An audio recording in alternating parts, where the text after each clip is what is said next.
जी, आप मुझे सुन पा रहे हैं? हाँ, मैं आपको सुन पा मैं रहा हूँ। आपसे जानना चाहता हूं कि बीजेपी ओबीसी को मनाने के लिए सम्मेलन शुरू कर दी है और समाजवादी पार्टी ब्राह्मणों के इर्द गिर्द बड़े मजबूत डोरे डाल चुकी है। ये इत्तेफाक है या फिर रणनीति? इत्तेफाक नहीं है, ये रणनीति है ब्रजेश जी। और ये बड़ी रोचक लड़ाई होने जा रही है 2027। अभी 2.5 साल बाद देश है। और जो लड़ाई आपको दिखेगी, ये लड़ाई जाति समीकरणों के इर्द गिर्द घूमेगी, उसी के इर्द गिर्द रहेगी। कौन किसके वोट बैंक में कितनी सेंध लगा पाता है, इसको लेकर के ये लड़ाई शुरू हुई है। अब ब्राह्मण के बहुत बड़े पैमाने पर बीजेपी के साथ गए थे और राम मंदिर के बनने के बाद काफी प्रभावित थे, तो ये प्रयास किया गया है। अब ये कितना सफल होगा ये कहना कठिन है, लेकिन ये एक रणनीति है। रणनीति के तहत बीजेपी भी चल रही है, रणनीति के तहत समाजवादी पार्टी भी चल रही है, और ये जो लड़ाई है तीखी होती चली जाएगी। और आपको अब रिसेंटली 10 सीटों पर बाई इलेक्शन होने जा रहा है ब्रजेश जी। क्या बीजेपी ओबीसी और समाजवादी पार्टी ब्राह्मणों को आकर्षित करने में राजनीतिक रूप से कामयाब होगी?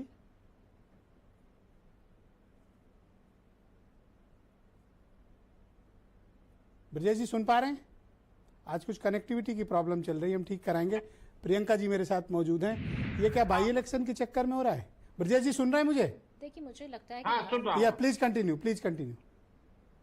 हाँ, क्या बताएं आप, क्या मैं ये पूछ रहा था कि रिसेंटली जो अभी होने जा रहे हैं, अभी कुछ वक्त के बाद बाई इलेक्शंस, क्या ओबीसी को मनाने के लिए और समाजवादी पार्टी ब्राह्मणों को आकर्षित करने में कामयाब होगी या अभी शुरुआत है? ये अभी शुरुआत है ब्रजेश जी।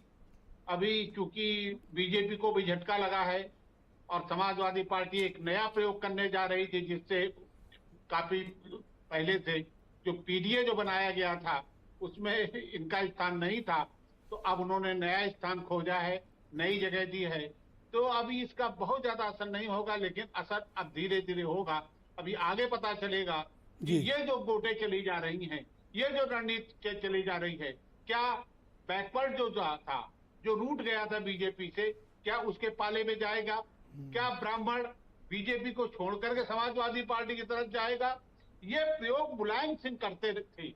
उनका जो मैनपुरी, इटावा, ये क्षेत्र यदि आप जाए, औरैया, यहाँ पर उनके ब्राह्मणों से बड़े बेहतर संबंध हुआ करते थे, लेकिन धीरे धीरे टूट गया था। अब ये नए सिरे से जोड़ने का प्रयास किया गया है। इधर बीजेपी में जो हुआ है कि सब जो बीजेपी को जो ये झटका लगा है, उसका कारण यही माना जा रहा है कि ओबीसी नाराज था, ओबीसी इनको उसने वोट नहीं दिया है, तो ये उनकी तरफ बढ़ेंगे। और अरे अभी तो ओबीसी संभाल रहे थे, ये दूसरे किले पे अटैक कर दिया है अपोजिशन ने।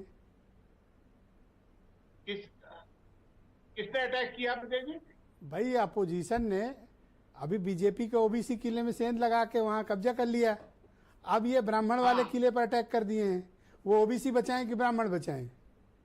अब नहीं, अब ये देखना होगा कि ये एक दूसरे के वोट जो है, जिसको जो लोकसभा चुनाव में जो परिणाम आए हैं, जो आकलन किए गए हैं, जो विधायकों ने बताया है, उस हिसाब से अपने एक दूसरे के वोट बैंक को जो चला गया है लोकसभा में, उसके लिए युद्ध शुरू होगा। और ये युद्ध ये क्रमवार होगा। आप देखिएगा आने वाले दिनों में कि सम्मेलन बीरेन जी भी हमारे साथ थोड़ी देर में अभी जुड़ रहे हैं। प्रयास हो रहा है। बीरेन जी सुन पा रहे हैं?